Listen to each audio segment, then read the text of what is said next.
നമസ്കാരം. കേരളം കടുത്ത സാമ്പത്തിക പ്രതിസന്ധിയിലൂടെ കടന്നു പോകുന്ന സാഹചര്യമാണ്.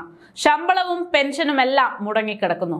എന്ത് സംഭവിച്ചാലും ഇനിയിപ്പോൾ ജോലി ചെയ്തില്ല എങ്കിൽ പോലും കൃത്യമായി സർക്കാർ ഉദ്യോഗസ്ഥരുടെ ബാങ്ക് അക്കൗണ്ടുകളിലേക്ക് എത്തിയിരുന്ന ശമ്പളം പോലും മുടങ്ങിക്കിടക്കുകയാണ്. ഇത്ര വലിയ ദരിദ്രാവസ്ഥയിലൂടെ കേരളം കടന്നു പോകുമ്പോഴും ഒരു മുടക്കുമില്ലാതെ വന്നിട്ടുള്ളത് നോക്കുകയാണെങ്കിൽ മന്ത്രിമാരുടെ ശമ്പളം മാത്രമാണ് എത്തിയിട്ടുള്ളത്. ഈ ഒരു സാഹചര്യത്തിൽ ഇത്രമാത്രം കേരളത്തിന് കടം വരാനുള്ള കാരണം, കേരളത്തിൽ എന്ത് വികസനമാണ് ഉണ്ടായിരിക്കുന്നത് എന്ന ചോദ്യങ്ങൾ ഉൾപ്പെടെ ഇപ്പോൾ ജനങ്ങളുടെ ഉള്ളിൽ വലിയ രീതിയിൽ വീണ്ടും ആവർത്തിച്ച് ചോദിക്കപ്പെടുകയാണ്. എന്നാൽ എല്ലാവർക്കും അറിയാവുന്ന കാര്യം തന്നെയാണ് ഇതിന് പിന്നിൽ. കേരളത്തിൽ ഒരു വികസനം ഉണ്ടായത് കൊണ്ടല്ല ഇത്തരത്തിൽ കേരളത്തിന് വലിയൊരു കടബാധ്യത ഉണ്ടായിരിക്കുന്നത്.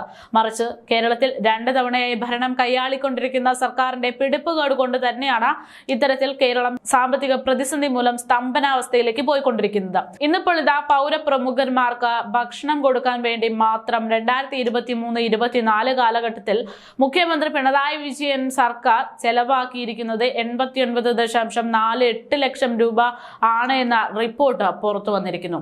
ഇത്തരത്തിൽ പിണറായി സർക്കാർ ഒരാവശ്യവുമില്ലാത്ത രീതിയിൽ വരുത്തി വെച്ചിരിക്കുന്ന ബാധ്യതകളാണ് യഥാർത്ഥത്തിൽ കേരളത്തെ കടക്കെണിയിൽ കൊണ്ട് മുക്കിയിട്ടിരിക്കുന്നത്.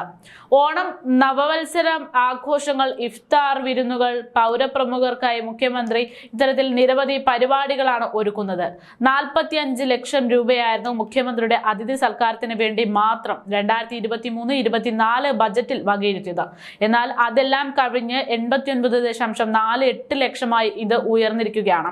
ഏപ്രിൽ 29-ന് ബാലഗോപാൽ ഇറക്കിയ ഉത്തരവിൽ ഇക്കാര്യങ്ങളെല്ലാം കൃത്യമായി പറയുന്നുണ്ട്. നവകേരള സദസ്സിന് പൗരപ്രമുഖർക്കായി പ്രഭാത ഭക്ഷണം മുഖ്യമന്ത്രി കൊടുത്തിട്ടുണ്ട്.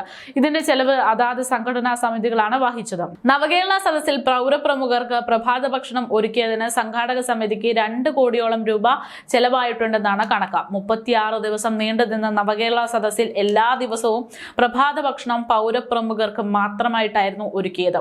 2022-23 കാലഘട്ടത്തിൽ 44.32 ലക്ഷം രൂപയായിരുന്നു പൗരപ്രമുഖർക്ക് വേണ്ടി മാത്രം ഭക്ഷണം നൽകാൻ സർക്കാർ ചെലവിട്ടത്. ഈ സാമ്പത്തിക വർഷം 45 ലക്ഷം രൂപയാണ് ഈ ആവശ്യത്തിന് വേണ്ടി ബജറ്റിൽ പ്രത്യേകമായി വകയിരുത്തിയിരിക്കുന്നത്.